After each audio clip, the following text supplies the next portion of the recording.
하나님 말씀 갈라디아서 4장 4절부터 5절입니다. 제가 가진 성경 신약 성경 306페이지입니다.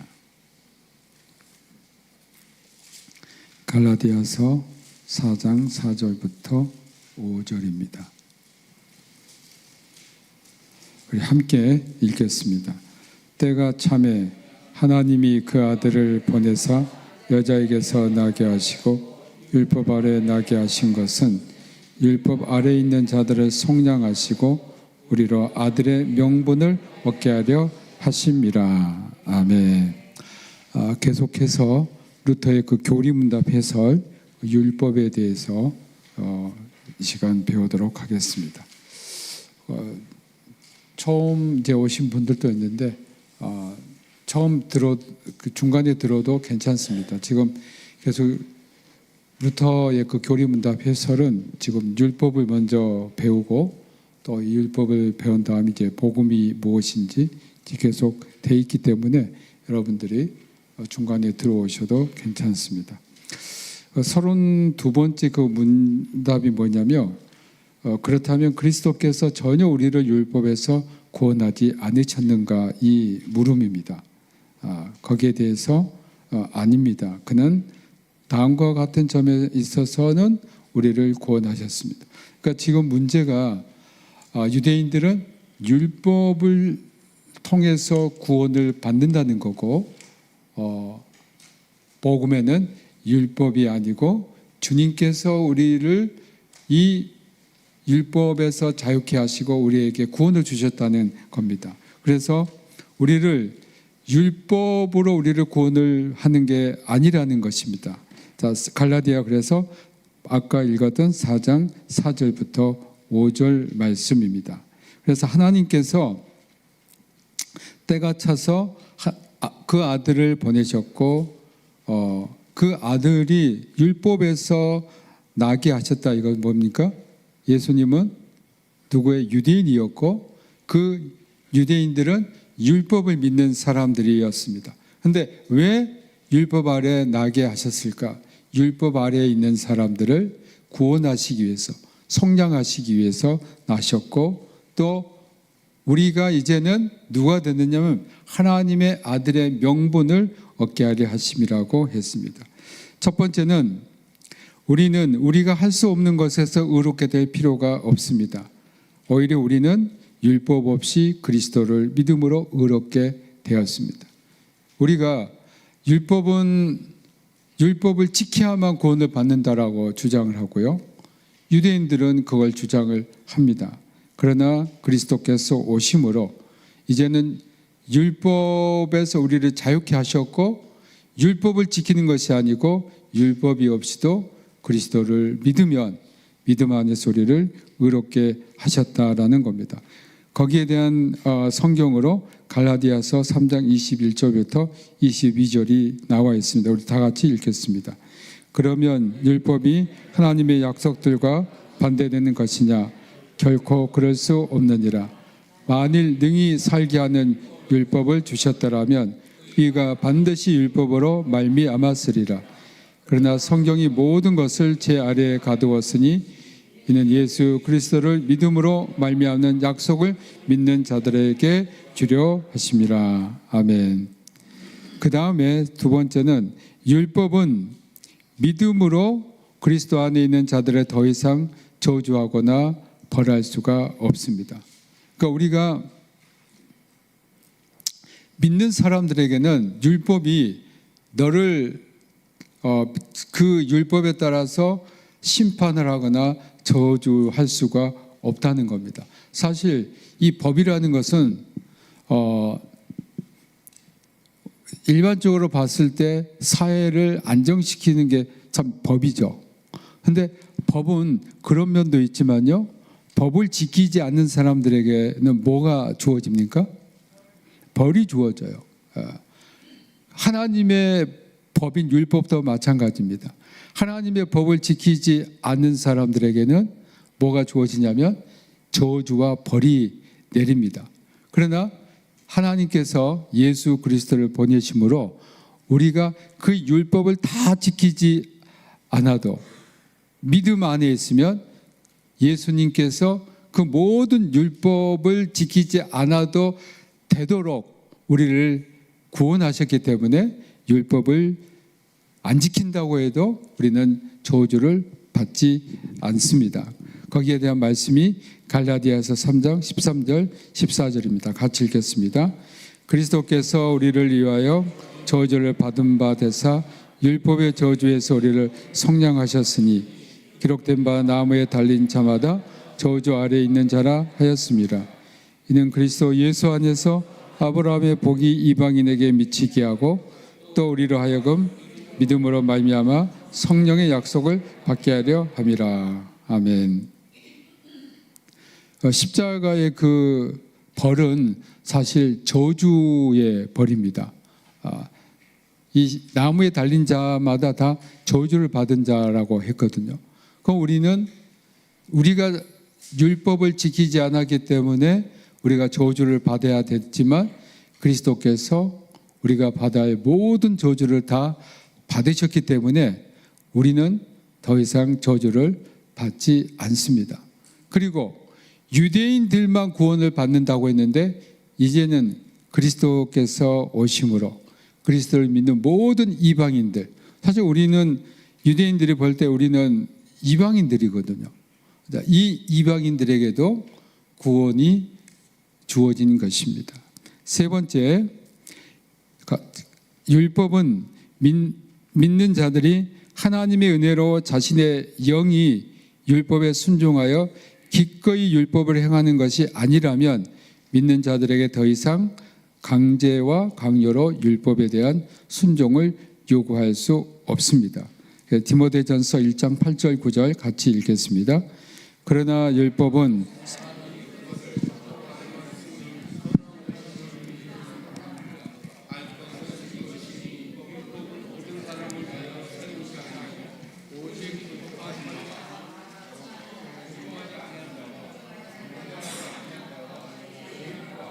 거룩하지 아니한 자와 망령된 자와 아버지를 죽이는 자와 어머니를 죽이는 자와 살인하는 자며.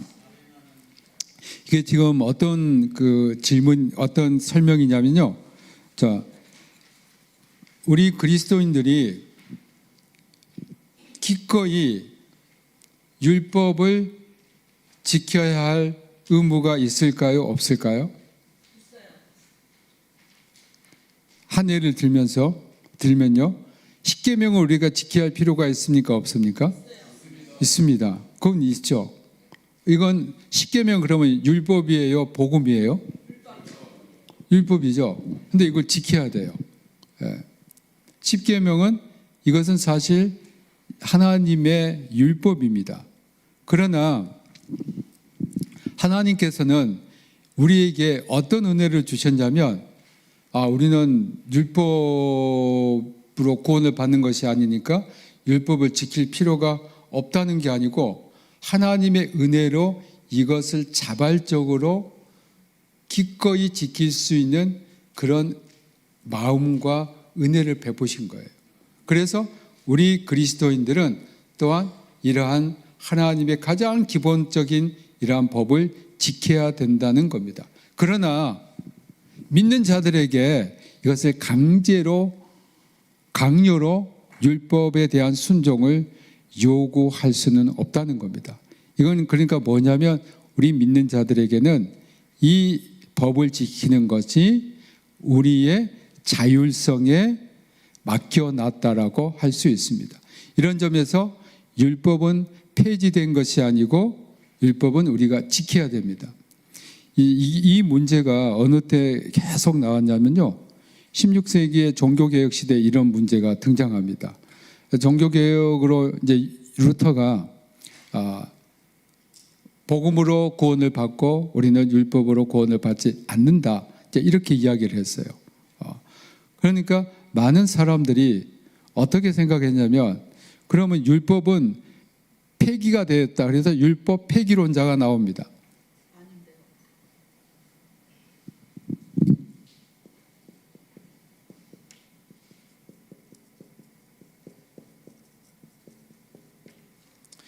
이 율법 폐기론자들이 나와서 율법은 더 이상 지킬 필요가 없다라고 주장을 하는, 그래서 이제 엄청난 그 신학적인 논쟁이 일어납니다.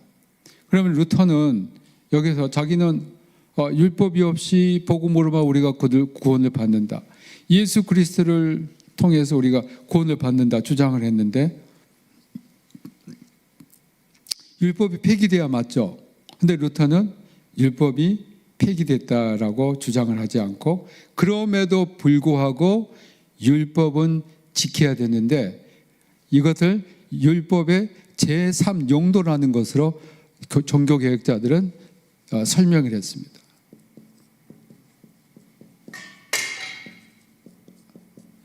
첫 번째 그 율법의 용도는 뭐냐면요,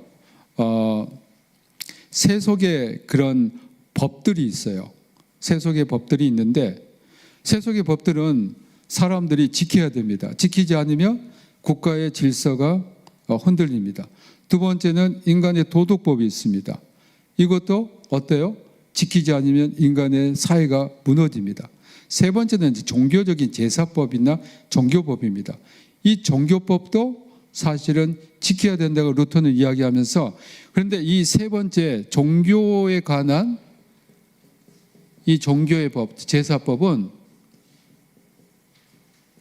어떻게 설명했냐면, 이것은 모든 시민이 다 지키지 않아도 돼요. 그렇지만 어떤 사람들이 지키냐면, 이것을 지키고자 하는 자율성을 가진 사람들이 지킨다고 했습니다.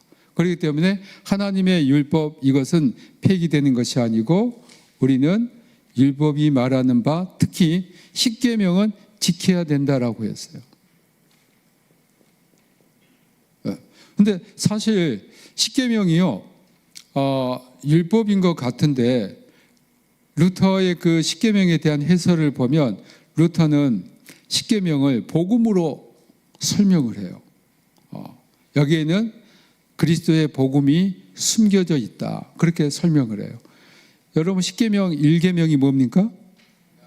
나 외에는 다른 신을 섬기지 말라. 제2계명은요,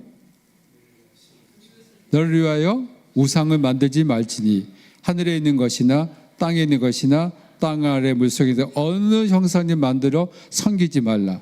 자, 이것은 우상을 섬기지 말라는 거고 하나님만 섬기라는 거죠.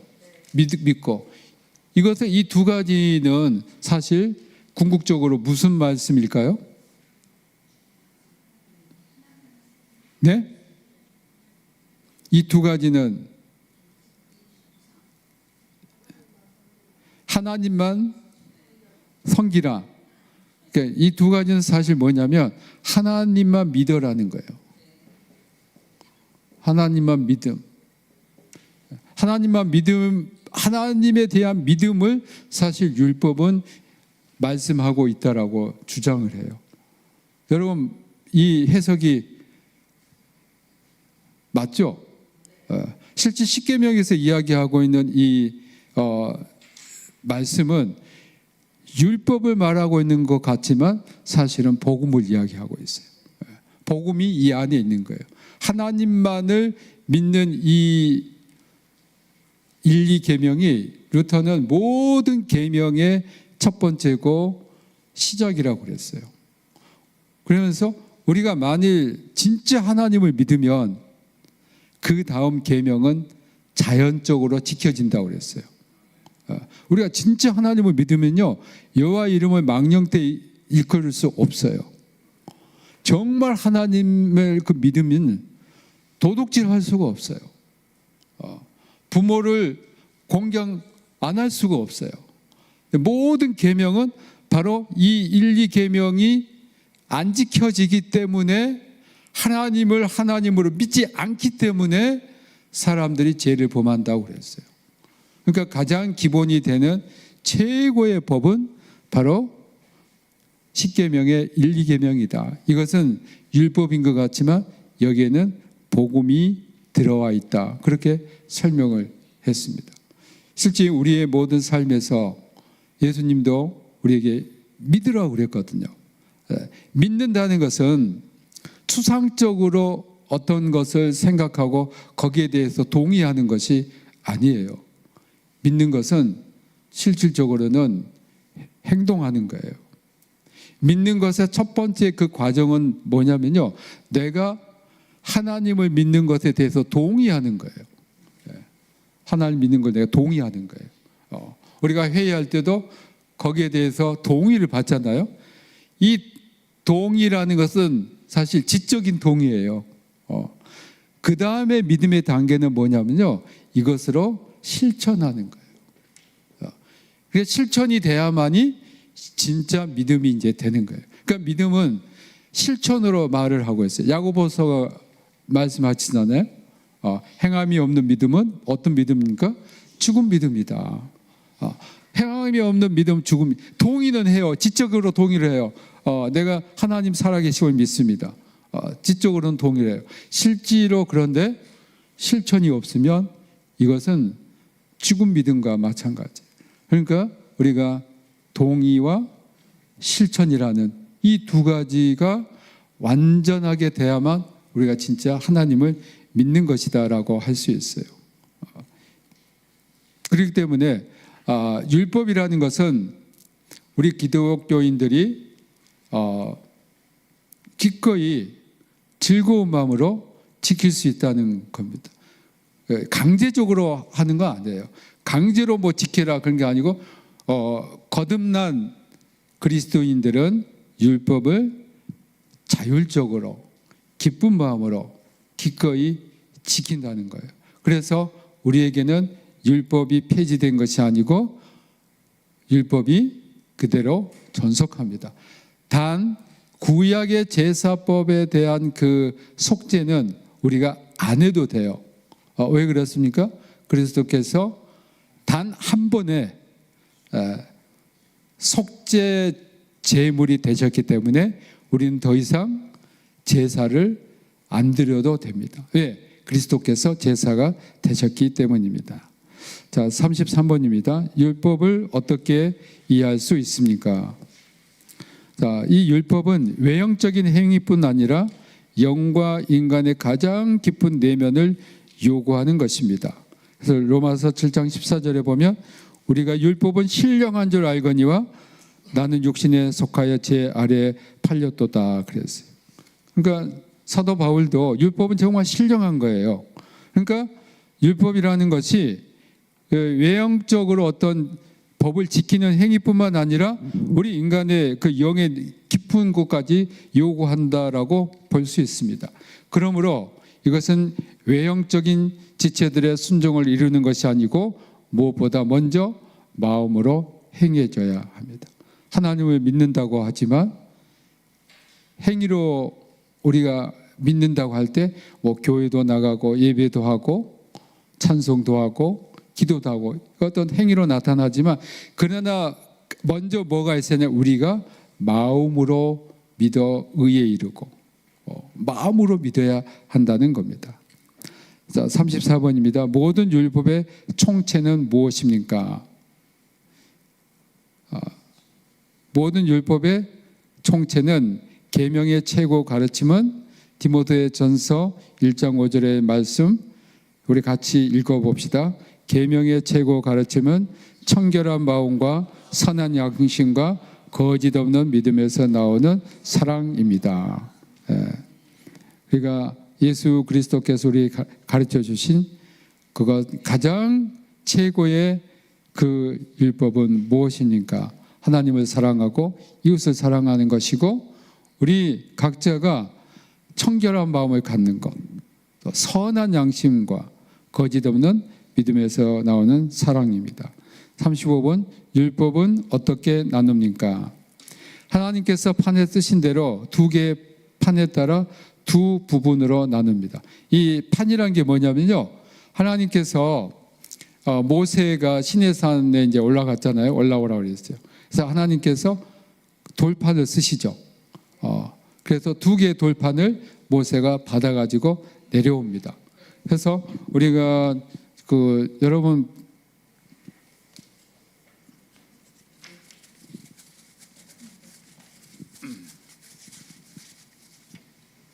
여러분 보시면 뭐 이스라엘 갔다 오신 분들은 이렇게 뭐 돌판으로 2개 이렇게 그 관광 기념품으로 사오시는데요. 하나님께서 2개 돌판 주세요. 여기 십계명을 주셨어요. 근데 2개 돌판에 어떻게 되냐? 첫 번째 돌판은 하나님과 인간에 대한 거죠. 그러니까 첫 번째 계명, 나에는 다른 신을 두지 말지니라. 두 번째 계명, 우상을 만들지 말지니라. 세 번째 계명, 여호와 이름을 망령되이 끌지 말라. 네 번째 계명, 안식일을 기억하여 거룩히 지키라. 1번부터 4번까지, 네 번째 계명까지입니다. 그 다음에 하나는 또 그 다음 돌판은 뭐냐면 그 판은 인간과 인간의 문제입니다.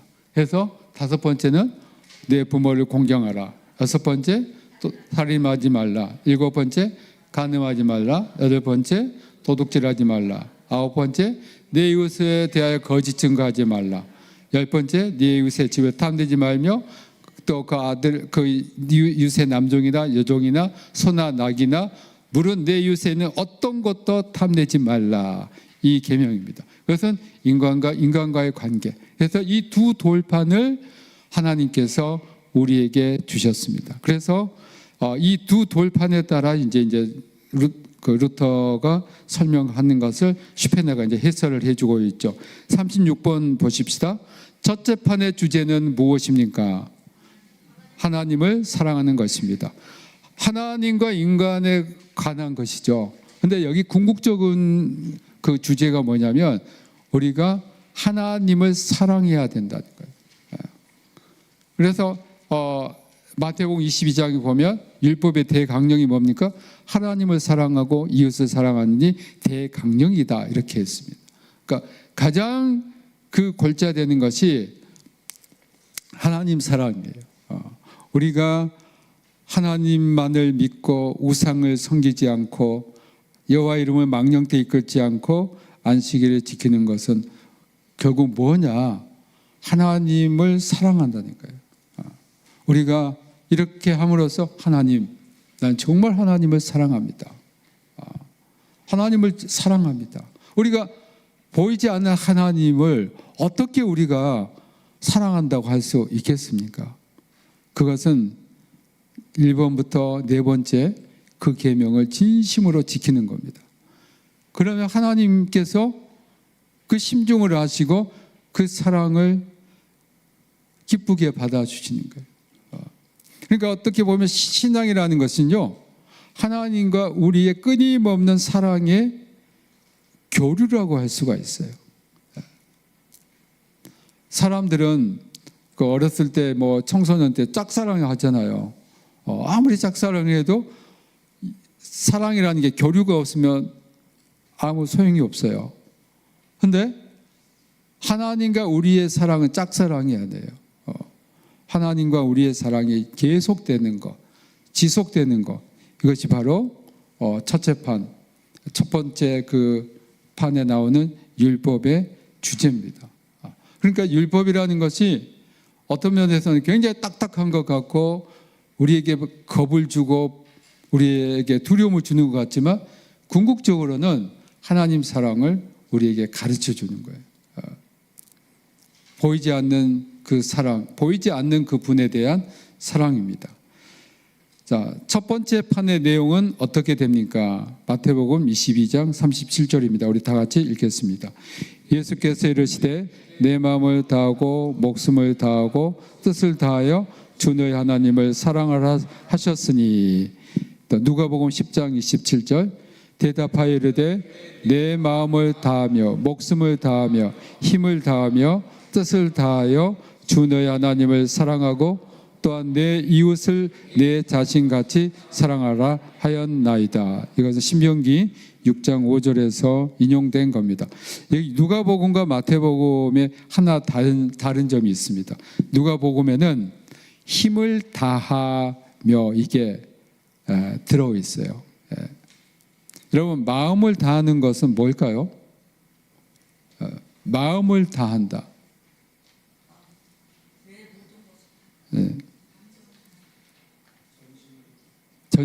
전심으로. 그러니까 우리의 모든 마음이 하나님께 집중되는 겁니다. 하나님을 향한 집중. 여러분이 한번 그런 훈련을 한번 해보시기 바랍니다. 우리 신앙은 계속 훈련인데요. 우리의 모든 생각을 계속 하나님 앞에 집중해 보기. 요즘은 집중하기가 너무나 어려운 세상이 있어요. 우리 손에요, 핸드폰이 있죠. 너무 재미있는 것들이 많아요. 텔레비 있죠. 인터넷 있죠. 하나님과 집중하는데 방해되는 것들이 굉장히 많아요.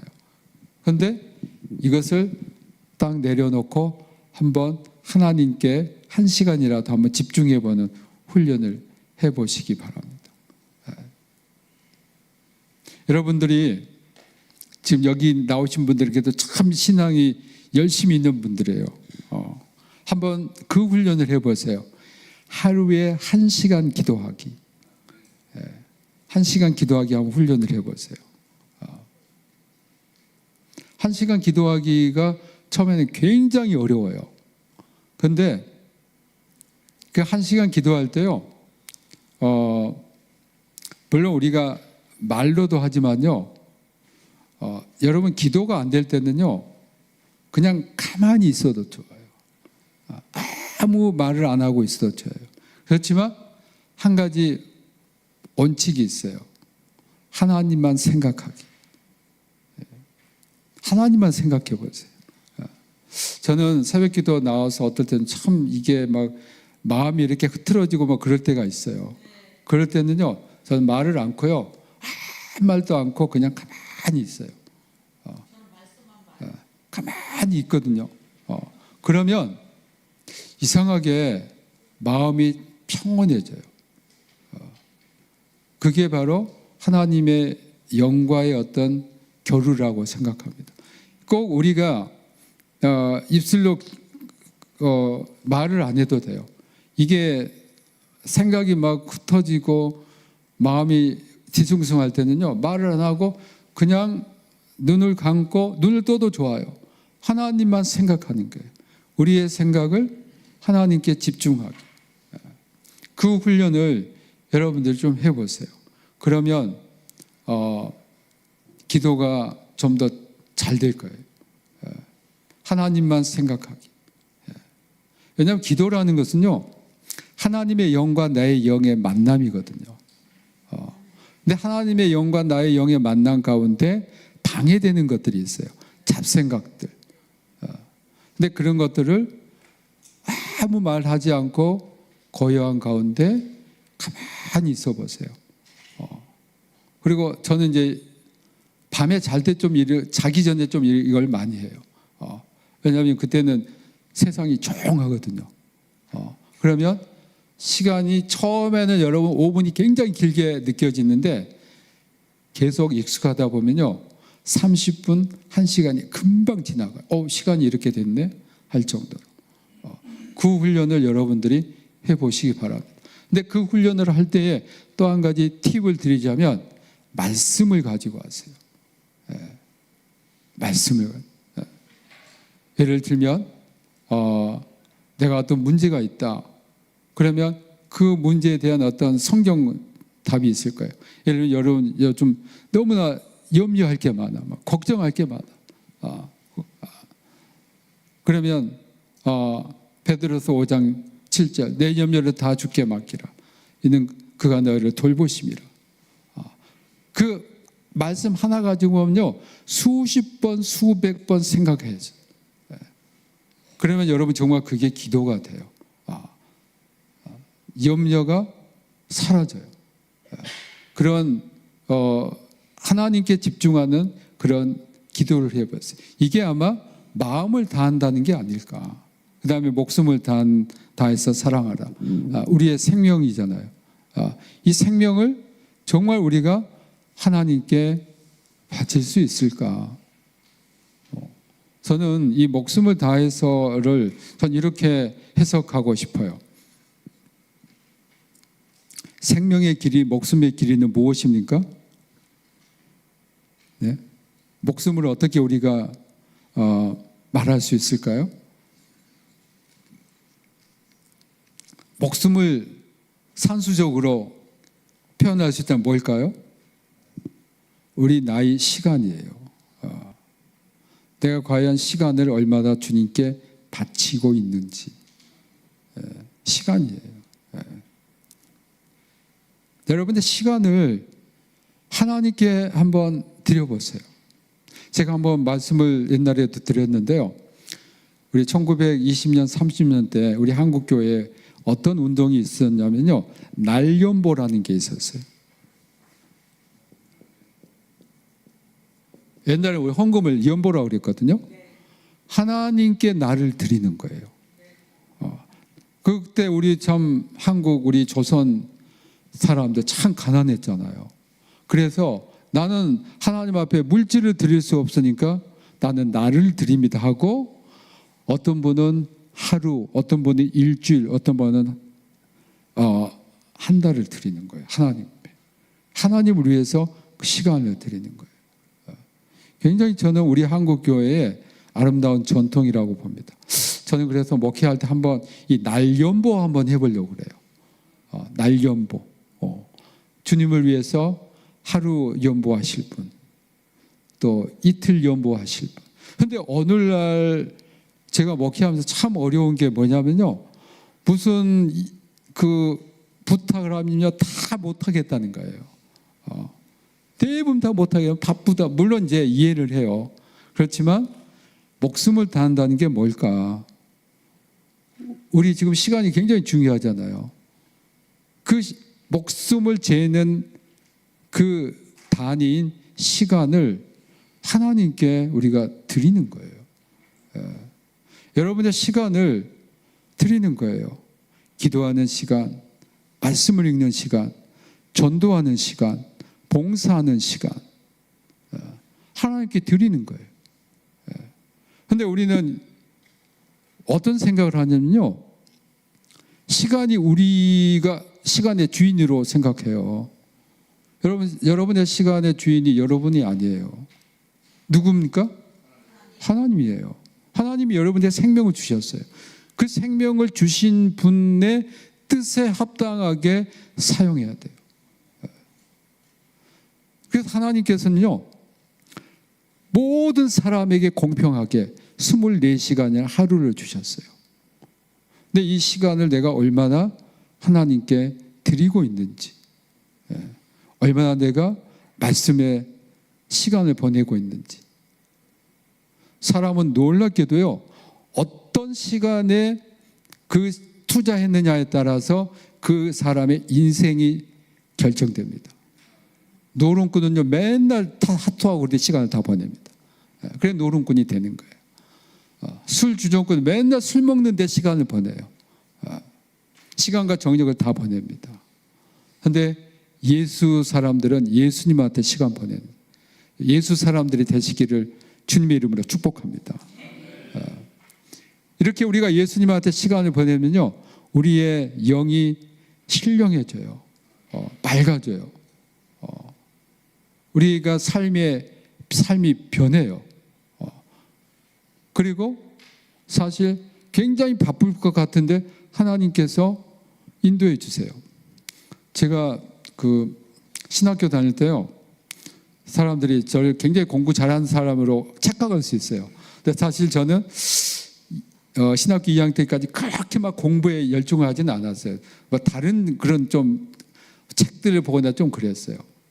근데 제가 이제 신학교 졸업장에 그 학점 나왔더라고요. 학점을 보니까 어느 때 제일 학점이 좋았냐면 기도 많이 할 때가 제일 좋았더라고요. 제가 그때 생각할 때 막 그때는 막 철야기도 다니고요. 맨날 기도했는데, 하나님께서 왜 그걸 이때 좋은 성적을 주셨을까 그 생각을 해보니까 시간을 하나님 앞에 드렸구나. 제가 공부를 잘해서가 아니고 시간을 하나님 앞에 얼마나 바쳤는가. 그게 저는 참 지금도 그런 생각을 해요. 내가 하나님 앞에 정말 시간을 많이 보내야 되겠다. 기도의 시간. 여러분이 세상에 일이 좀 안 되고 막히고 그럴 때는요, 하나님께 시간을 투자를 해보세요. 하나님, 왜 이렇게 문제가 안 될까요? 하나님께 저의 시간을 바칩니다. 기도합니다. 하나님 분명히 들어줄 줄 믿습니다. 뭔가 하나님과 지금 하나님이 내가 너를 사랑하는데, 내가 너와 같은 많은 시간을 갖고 싶은데 너는 왜 이렇게 시간을 없다고 하니? 내가 더 너랑 같이 시간을 갖고 싶다. 그럴 수도 있어요. 물론 모든 경우는 그렇지 않겠지만, 그래서 여러분들이 문제가 안 되고 해결이 안 되고 그럴 때는요, 하나님과 시간을 많이 가져보세요. 그러면 하나님께서 뭔가 길을 열려주실 거예요. 왜냐하면 그것을 통해서 하나님이 내가 너와 정말 긴밀한 친밀한 관계를 맺고 싶다는 사인일 수 있어요. 그래서 목숨을 다한다는 것은 정말 우리의 시간을 주님 앞에 바치는 것입니다. 여기 힘을 다한다는 것이 있습니다. 힘을 다한다는 것은 뭘까요? 힘을 다한다. 여러분의 그 행동입니다. 에너지예요. 여러분들이 어떤 일을 할 때도 굉장히 많은 에너지가 필요해요. 하나님을 위한 에너지가 뭘까? 여러분들에게 맡겨진 사역들입니다. 그 사역을 정말 최선을 다해서 하는 겁니다. 그 다음에 뜻을 다한다. 그건 여러분들의 의지입니다. 사실 우리 인간의 의지가 굉장히 중요해요. 여러분들이 그 의지를 확실히 가지면 그 의지에 따라서 인간이 움직이거든요. 이것을 다해서 하나님을 사랑하고 이웃을 우리 자신처럼 사랑하는 것이 실제 이 율법이 우리들에게 가르치는 가장 기본적이고 중요한 가르침이라고 할 수 있습니다. 진심으로 온 힘과 마음과 뜻과 정성과 우리의 목숨을 다해서 하나님 사랑하는 마음을 주옵소서. 하나님 사랑을 생각할 때마다 우리 마음의 감격과 감사가 넘치게 하옵소서. 오늘 이 시간 또한 사회봉사 사역을 위해서 귀한 예물을 바쳤습니다. 주님 받아주시고 우리 교회가 어려운 이웃들 또한 힘들고 지친 이웃들을 향해서 예수 그리스도의 사랑을 전하게 하시고 우리 교회가 사랑의 공동체로 말로 입술로만 사랑하는 것이 아니고 행함과 진실함으로 사랑하는 우리 교회가 되게 하옵소서.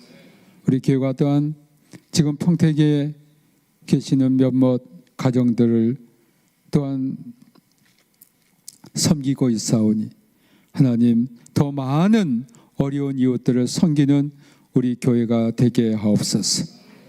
우리가 이웃과 나누면 나눌수록 하나님께서 우리의 창고를 넘치게 하시고 하나님께서 우리를 더 풍성한 은혜로 인도해 주실 줄로 믿습니다. 우리 성도들이 그리스도 안에서 풍성한 은혜를 누리게 하시고 특별히 이번 명절을 맞이해서 오고 가는 모든 길을 하나님께서 보호하시고 인도해 주시고 하나도 다치지 않게 하시고 하나도 어려움 당하지 않게 하시고 아버지 하나님 천군 천사를 보내사 보호하시고 지켜주실 줄로 믿습니다. 예수 그리스도의 은혜와 아버지 하나님 크신 사랑하심과 성령님의 감동하심이 하나님 사랑, 이웃 사랑 우리들의 매일 삶에서 실천하며 예수 그리스도 말씀대로 뜻대로 살기를 원하는 여기 모인 모든 주님의 자녀들 그들의 가족과 권속과 평택대학교회와 평택대학교 피어성 기념학원 이 나라와 이 민족과 북한에서 고난당하는 우리 믿음의 형제 자매들에게 지금부터 영원토록 함께하기를 축원하옵나이다. 아멘.